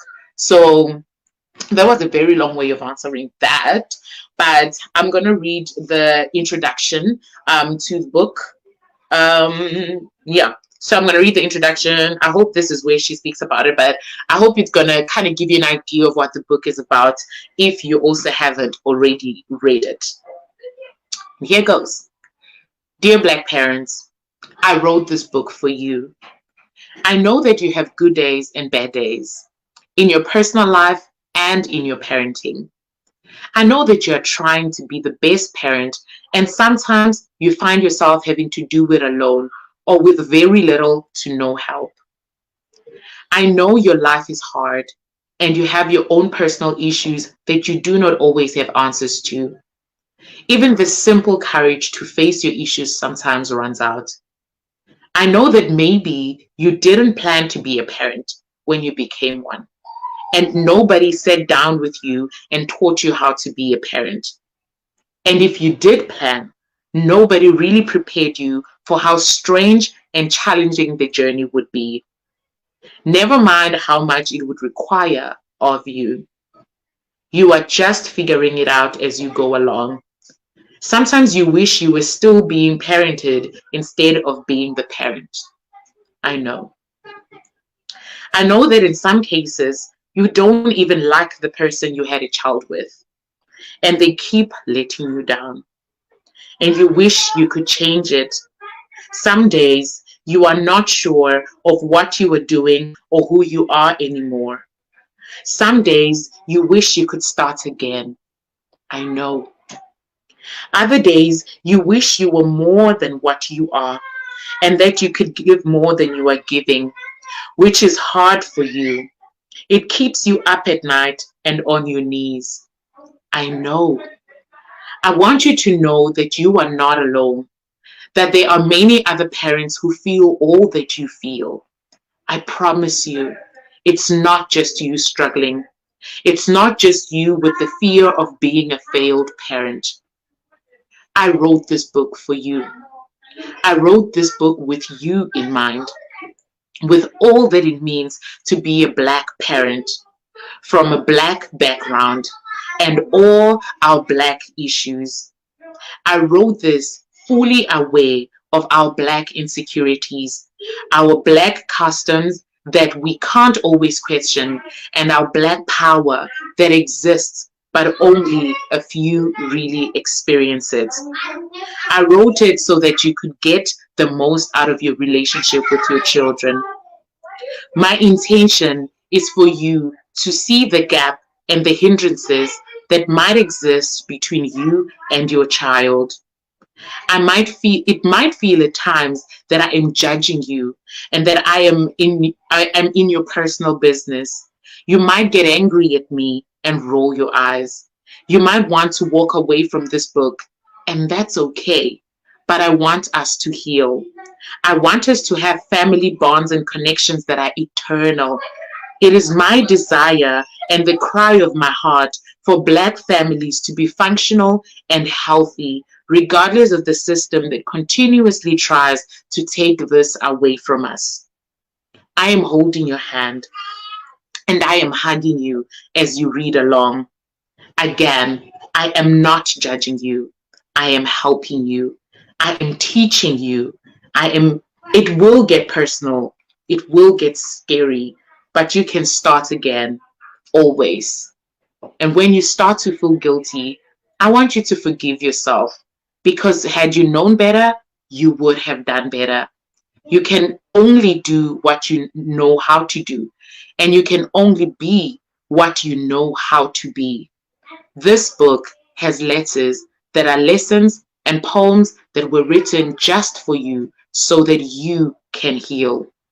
After each letter, there's a healing point. This is my suggestion on what you can do to heal. Your healing is important. It changes our Black story completely. This is Dear Black Parents. So I hope that after that you kind of get an idea of why it's Dear Black Parents, and you get why she was writing. And I feel like she wasn't writing about parenting, but she was writing to parents. I think those two things are important to differentiate, because if you're writing about parenting and you're not a parent, people can have roadblocks. They can block you out. They can build walls to say, who are you to tell me about parenting? You've never experienced it. Like, where do you get off telling me how to raise my child? But she's not saying that. She's saying that I spend time with your child every day. I see what your child is going through. I see how your child interprets your relationships. I see, and there's a chapter where she talks about your words build your child's vocabulary. So I see how the words that you say become conversations for your child, right? So yeah, I don't want to spend too much time on the screen because you guys did not come here to see me. Okay, so I'm going to bring our authors back, and again, I'm inviting you, drop your questions in the comments. We will have a quick Q&A, and then we will bid our authors farewell, and there's just an exciting announcement at the end. And I'm also just going to take you through the publishing process. So if you want to publish a book and you don't know how it goes, so I'm just going to briefly tell you about that at the end. But yeah, we're nearing a close. But yeah, I'm going to let my guests back in. And we'll just also let Mrs. O in to kind of share her thoughts and share what what she's picking up from this conversation. So what are some of your thoughts about the books in general? You can tell us about your own book. You can tell us about any of the other books that we've spoken about. So what are some of the conversations that are starting to spark in your head as you think about this? I'll throw the question to Ayetu first. Can you please repeat the question to know? I'm saying, what are some of the thoughts that are coming to mind, bearing in mind that the theme of this joint launch is Her Story Writers. So essentially, we are looking at how the stories that we are writing today will form the fabric of what history will say about young Black women, or what history will say about poets, what history will say about us, right, in our individual capacities. So what are some of the things that are sparking? What are some of the themes that you are picking up in terms of the Her Story, or the history that we are writing through these books? Okay, thank you for the clarification. So hopefully today, I believe today's session, book launches, will inspire people to know that it's important to write their story, because no story is less important than the next person. So I just hope that people from the future as well will see that, okay, they wrote about their story. This is how they can improve on what happened all those years ago, and how they can take things forward. I like that. It's actually now creating a narrative that they can build on, essentially. So yeah, I like that. Okay, what are your thoughts as I read these comments and gather the questions from the chat?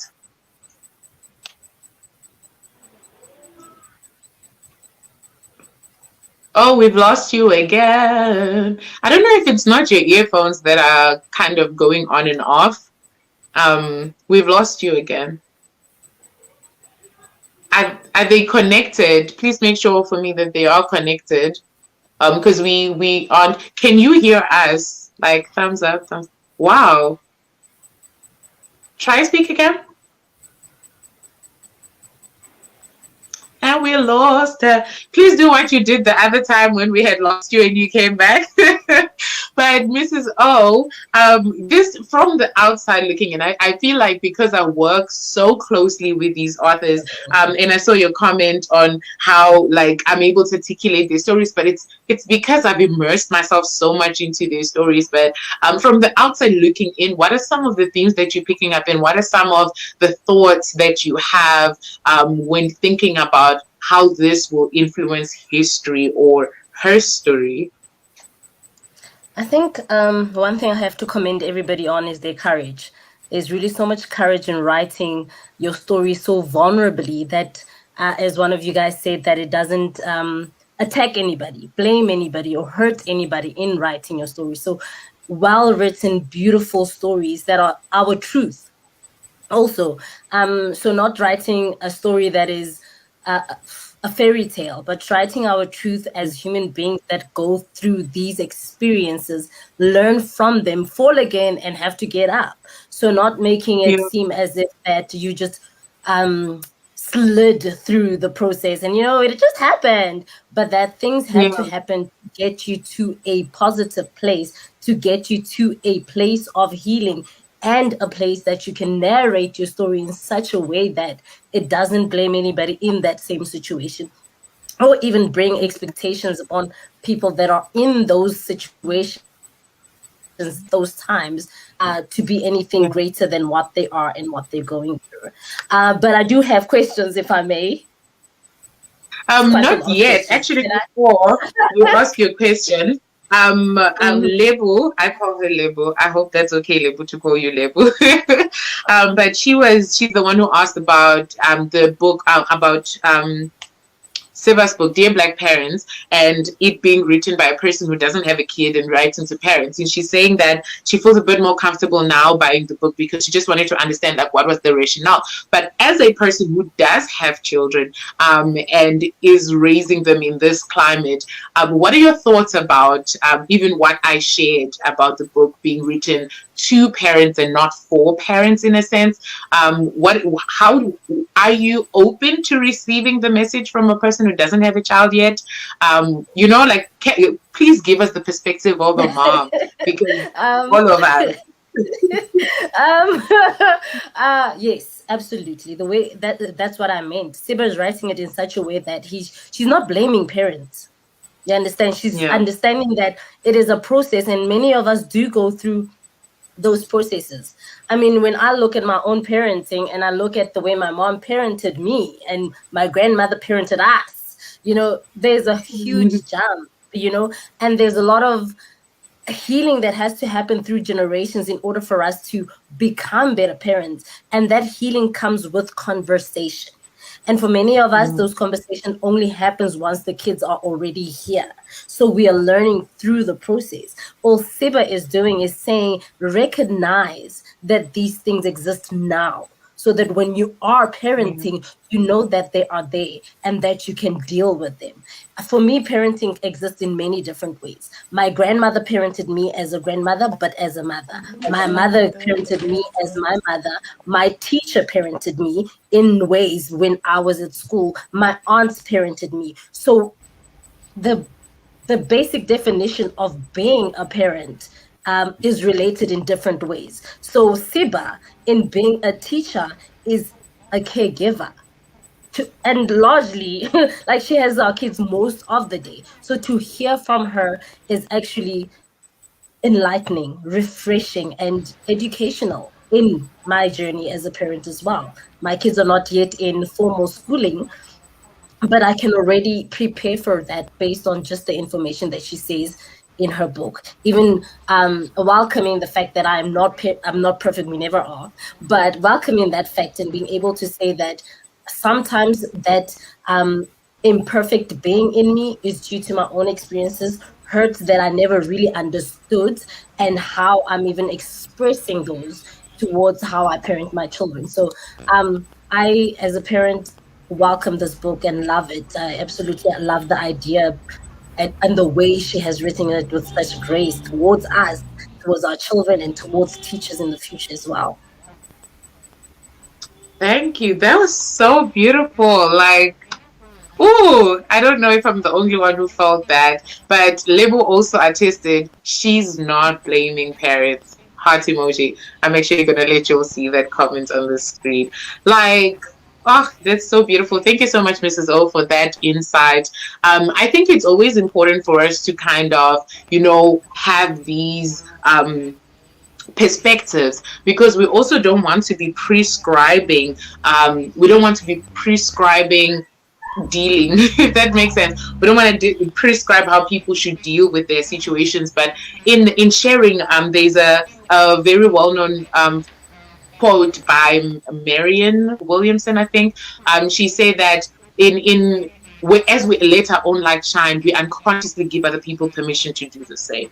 And I think that's essentially what authors do. They give permission. I always like to say that poetry gives a vocabulary for other people to express themselves. So yeah, thank you all so much. But I also just want to ask Onge this before we jump into the questions. Mrs. O is also going to ask you all some questions. But I want to ask Onge this. You mentioned that you're a feminist, and having read just a snippet out of Ukabiso's book, some people would say, oh, but women are always just, it's the victim mentality of women. Or some people could even use it the opposite and say, oh, Imbogoto, she healed. You know what I mean? So how do we protect? And I think this is something that I'm struggling with. Like, I've been writing my next book for a while now, but I always feel like, oh, people will read this and they'll say, oh, you know what I mean? So how do we protect ourselves or protect our stories or protect the narrative? Because that's the most important thing. How do we protect the narrative about Black women when we are telling our stories? Can you hear me? Yes, we can hear you. We just can't see you so well. Then Maybe try and sit back. Oh. I also can't wait for Good Girl Gone Bold. Carmen says that she can't wait. And I'm just going to read yet another comment from Lebu. She says, I can't see that. I can see that, but I choose not to. She says, the fact that Siva is a teacher gives me more confidence because I know for myself that I was not always the same child at school that I am at home. And children are sometimes more expressive with their teachers than they are with their parents or in around their peers. Absolutely sincere and free. So true. I don't know if Onge is still here. Onge, see you where? Do you want to tackle that to that question? Is it something you're comfortable answering? Because I really don't want to put you in a spot. But I always just wonder from like authors' perspectives, how do you, when you write? Oh, she's back. Are you back?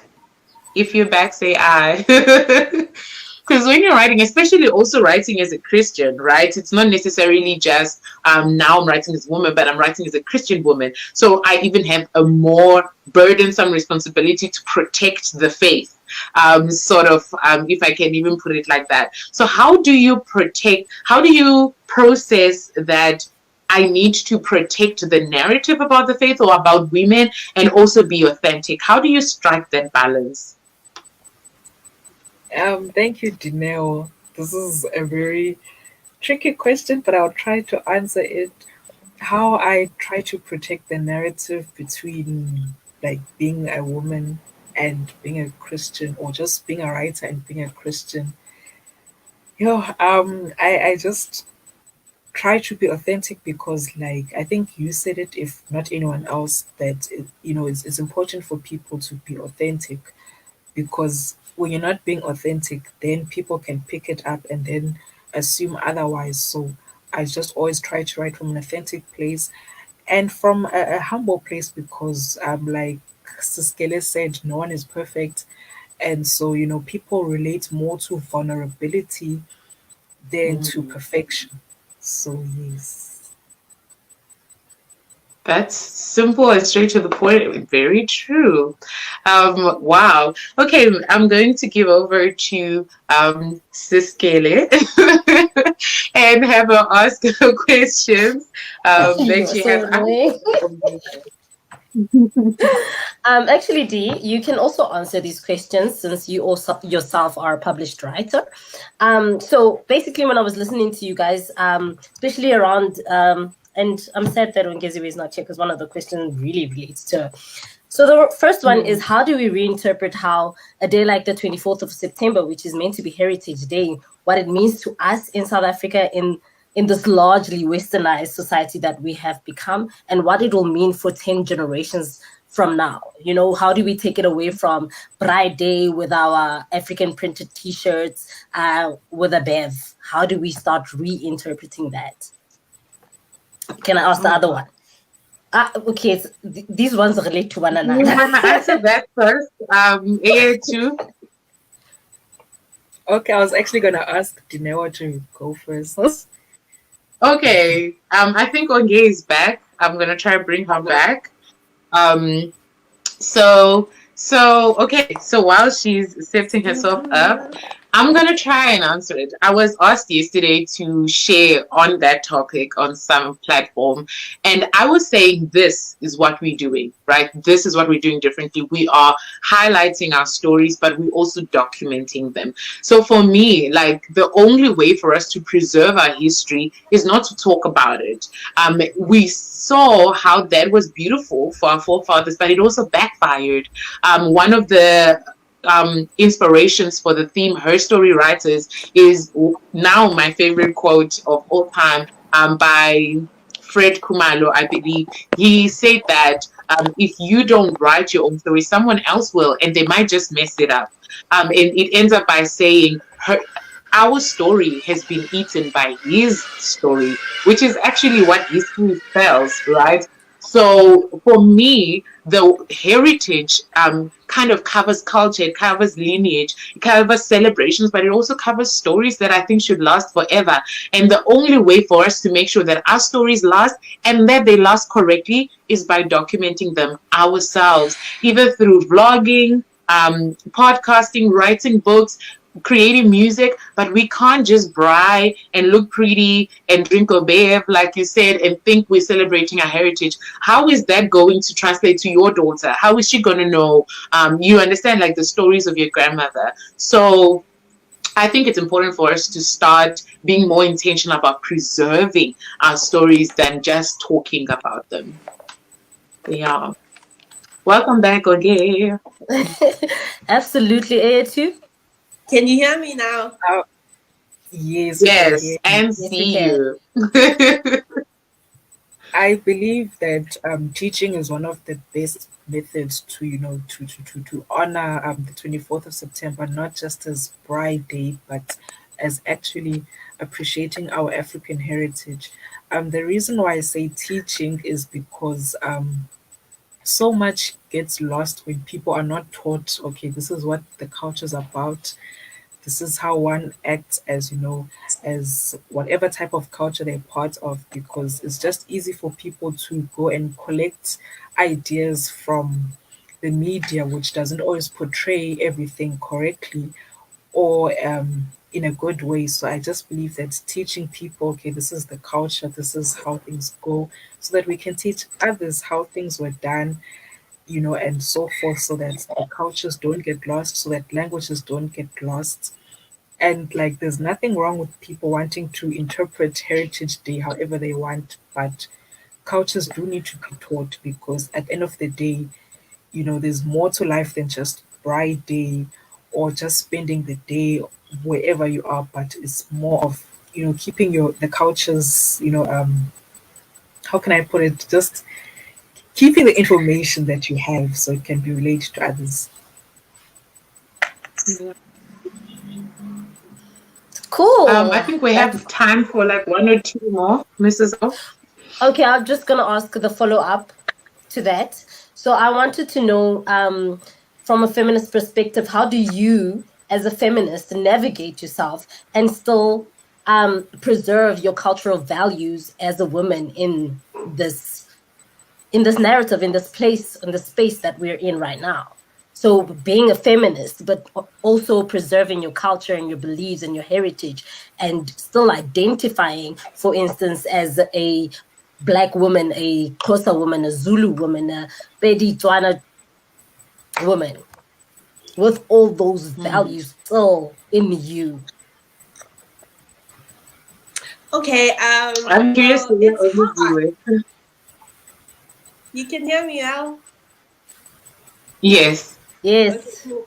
It's really hard. I'm not gonna lie. It's very hard because sometimes you challenged. Sometimes you even challenge your own self. But I always remember my values. I wrote a whole chapter about values in my book. So I always remember my values and why I have those values and why do I value those values, and I just go with that. Like it can be complicated, yes, but it's all about your beliefs and what led me to being a feminist in the first place. And if I keep reminding myself of my why as well, then become that difficult or that confusing. But it's really about what I value the most and what matters the most to me. And I just go with that. Hence, I don't really like to be out there and speaking about these things because it can be confusing and it can confuse you yourself. So I always remind myself of what do I value as an individual. I like to put myself as an individual, and that's how I navigate through it all, just by reminding myself of my why, and that way I can focus on that and only that. Hmm. If I can That was jump for all in, I of don't you know if I guys. have. No, I was very curious to hear Onge's thoughts first. But if, mhm. I don't know if I'm talking while people are talking. I'm kind of missing. But anyway, if I can jump in on what Onge was saying, I think for me, the reason why I still hold on, in this past week I've been battling with the title feminist. Do I want to keep that on my Twitter bio? That was my real life crisis. But why I wanted, because I first said I put Christian before feminist, and it always starts conversations on Twitter with for me like, oh, I see you're a Christian feminist. Let's talk about that. But for me, what's important is understanding that feminism isn't about women lording over men or women wanting to be men or wanting to be like men, but it's about humanity. And I think when we narrow it down to it's about women, we lose the fact that feminism is about humanity. It's saying that women are human. And my being Betty and Tsonga and Christian and black and young or middle quarter aged, all that is components of my humanity. And if you can see me as a human and respect me as a human, then we can unpack everything else. If my Christianity is against humanity or if my culture is against humanity, then we have a problem. So it's not even about me being a woman. If I was Asian, I would think about my Asianness as the face of my humanity, and therefore I would care about Asian matters. Not to say I don't care right now, but it's not my narrative. But when I meet an Asian person, can I see them as human first? Can I respect them as human first? And then from there unpack the intersectionalities of their identity. Yeah, that's just all that I had to say. For No me, pressure. okay, thank you. I wouldn't say I'm a feminist because there's a lot that goes into what it is, but I do believe that as a woman, there's more to it than just being a feminist or holding a title. It's about who you are as a person. Like Janelle said, it's about humanity. I believe that just because you are a feminist or whatever title you believe resonates with you doesn't mean that that's all there is to you. I feel that there's more than that. If you can be an individual and just not conform to what society tells you to do, then I think that you're on the right journey and I think you are doing well despite whatever title you have because as people we are multifaceted, but there is like a lot more to a person than meets the eye or to whatever titles they decide resonates with them or whichever groups they decide to be a part of. Hmm. Thank you, Okay. ladies. I won't ask any other questions. I see we're running out of time. Yeah, I thought you would be worried about time. I was like, let me see what she says. But oh man, thank you so much. Thank you all. Thank you to Miss Siva and to Fabiso as well for lending us their books to humanity as well. And I really want to thank you all for just pouring out into the world and really not even knowing how people will receive what you write, but taking that vulnerable step and taking that bold step also to just say, this is who I am. And I hope who I am can help you be better at who you are. So thank you so much. And also many, many thanks to Mrs. O, Oskele, or Sis kill it. I am definitely going to change what I call you from today on. But thank you so much for taking the time to take us through the Q&A session, and also for just sharing the importance of stories with us. You really set the tone and set the bar quite high from the very beginning. Thank you to the whole PLP team for making this possible. So yeah, I'm going to give you all literally like 1 minute each to kind of share your parting shots. Then I'll share the announcements. Then we'll be gone. Oh, I didn't forget. I will share a little bit about the publishing process. Then announcements. Then we'll be gone. But yeah, any parting shots from any and all of y'all? Okay. Okay, I'm just gonna say. Okay. Let me just Yes. Okay, I'll speak. It's fine. My parting shot is that, as a person, we're all multifaceted, but you can be the best version that you want to be whenever you want to be, and you don't have to stick to one thing. If you are nonconformist, you can do that, and you can let that reflect in your writing. You can write however you want because there's no formula to writing, and you can just do whatever you want and just express yourself though authentically through your writing and through all the other things that you do. Thank you. And Onge? Can you please repeat the question? I'm struggling to hear you, like the side, honestly. I can hear you, but can you just repeat again? I struggled the first time. I was just saying, what are some of the parting shots that you want to leave everyone with and the possible readers of your book? Come again? You're breaking up. What are your parting shots? Last words.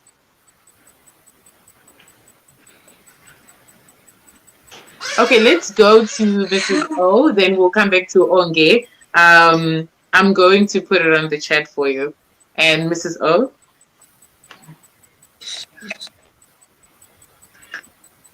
Well, I want to congratulate all the authors. Really, you guys are doing an excellent job.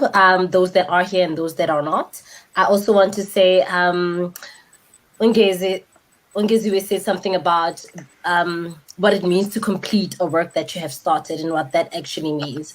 And I thought that is one skill or one characteristic about a person that is so valuable. I see it in my own children. Like when they finish something they've started, they get so excited. It really builds you.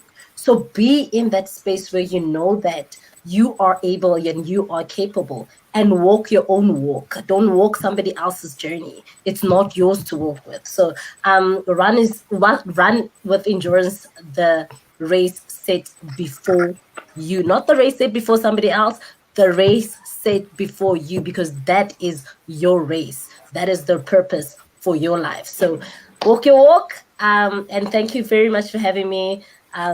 Yeah, wonderful launch. Thank you. I don't know if Ongeziwe is with us now. Can you hear me? I'm hardly hearing you guys. You guys are breaking, so I can't really hear. I can't hear you guys. So I don't know what this. That's quite unfortunate. Also, I don't know why. Is okay. I'm just going to then let all of y'all go. I'm going to ask the authors when they're available, and we'll really just have individual chats with everybody so that you can ask all your questions, get to know more about their books. I know the 10 to 15 minutes they each had to introduce their book was really not enough. I really, really, really am excited for you all to read the books as well. I'm going to ask. Actually, I'm going to do that just now because I've been saying that I would do it. Just put on the chat the link for you to, what's this? I cannot multitask. That's another stereotype about women that people need to lose. But yes, so that's the link. It's on your screen now. If you want to order any of these books, please click on that link. Like I said, I'm feeling so happy today. Oh, okay. Noticed that earlier. And because I'm this happy, I might just do nice things for you if you order the books this weekend. Don't tell the authors I said that. You don't want them to think we're messing with their money. But anyway, I really, really am excited for you all to read these books. I'm excited. Those who have read Beautifully Broken and Dear Black Parents already, let us know what your thoughts are. Leave us a DM, mention in the comments what your experience was with reading the books. I really, really would like to know more about your thoughts. And I know we literally like 3 minutes over time now. The program was supposed to be 2 hours. Now we are like 2 hours and 3 minutes on the program. But I just want to also answer the question regarding publishing, because that's something people always struggle to figure out. Like, when do I approach a publisher? Which publisher do I approach and everything? But what I know for a fact is most publishers will not turn you away without giving you proper advice. So the first place to start, if you're looking for a publisher, I would even say Google publishers near me or publishers in my area. It's better for you to work with a publisher that you can work with physically. But if you do find a publisher that we, for instance, Perfect Life Publications works very much virtually with our authors, but we try our best to build a relationship and really just build understanding so that it is your story. I always say to our authors, when I first speak to an author, when a person approaches us first, I want to go and get on a call with them because I want to hear their heart.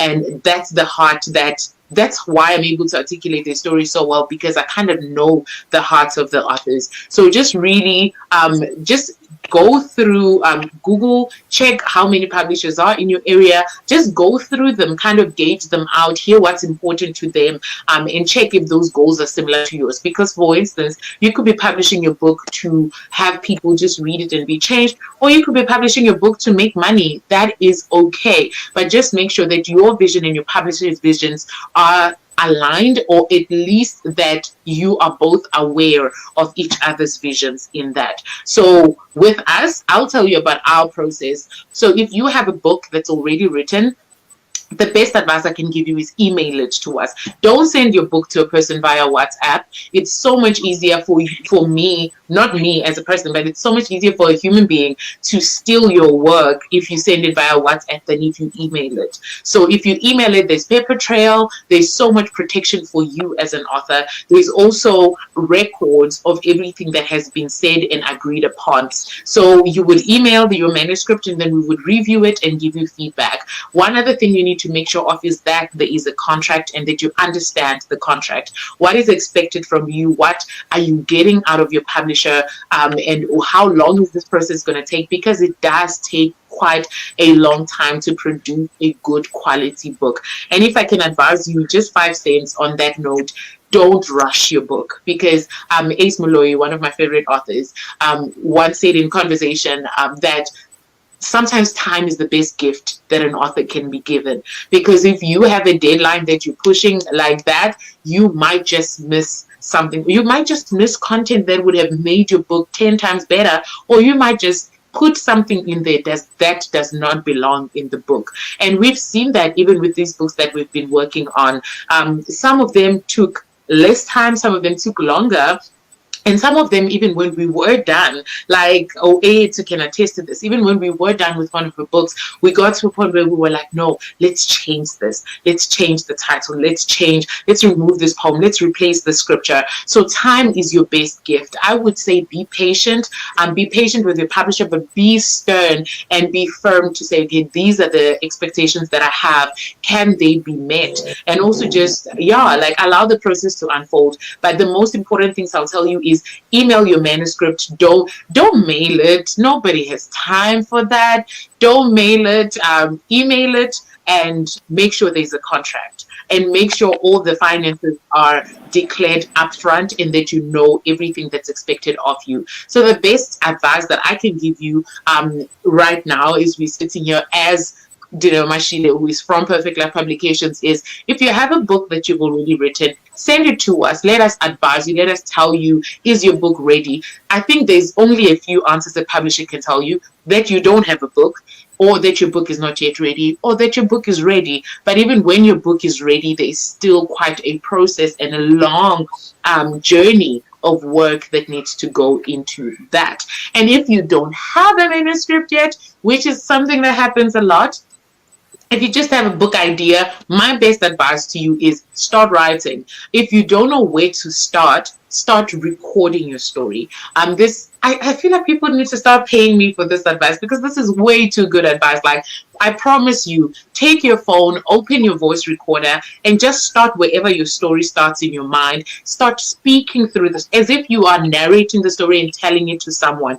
Record it. Whenever you run out of words, just pause it, title that part 1 until part however many hundreds you can get to, and then when you are done, you have your whole story. So now you can start refining it. You can start deciding, I don't want this part in my book, I don't want this part to be known, or I want this part to sound different. But you have your whole book, so all that's left is for you to transcribe it and write it. So that's a lot that I've said already.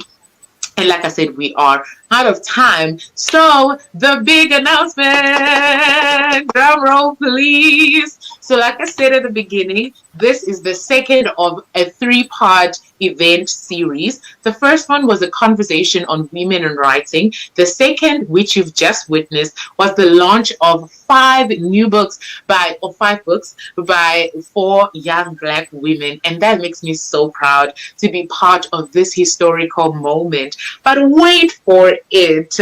We are making history yet again. We will be hosting, I have never heard of this before, so I will be bold enough to say we will be hosting the first ever virtual writing conference for women.